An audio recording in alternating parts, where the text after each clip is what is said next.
in 2008. I don't even think Facebook was a big deal. At least I never heard of it, or I didn't have any interest in things like that, or the web or anything like that. But that's when I started, researching articles on photographers and photography. And I just, just out of, not that I wanted to, it just kind of stumbled upon it. Mm-hmm. When I had found out that there was a way to learn about photography online through the YouTube channels and watching people actually execute their work while watching, a YouTube publication.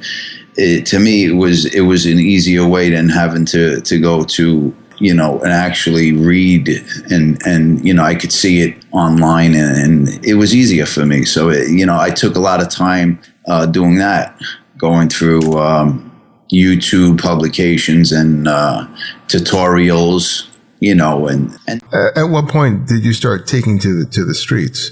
For me, what made me happy was to go out and explore, with the streets, how ugly they can be. And things have happened to me in the past.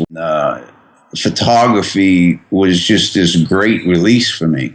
And the first time I made my first picture that I thought was pretty decent, let a little bit of a load off my shoulders, if you will. It kind of it made me feel good about myself because I did something that I worked on. It wasn't cheating. It was something that it may sound a little bit dramatic to you, but coming from where I came from and all that was going on, it was something very special about me being able to make a photograph. And I know it sounds silly today because the age of cell phones, for crying out loud, everybody's taking pictures. I don't know how many pictures are uploaded each day, probably trillions, but for me it was something rewarding. And when I found out that I could take a nice photograph and it was gratifying to me, I pursued it even more, and with a lot of passion.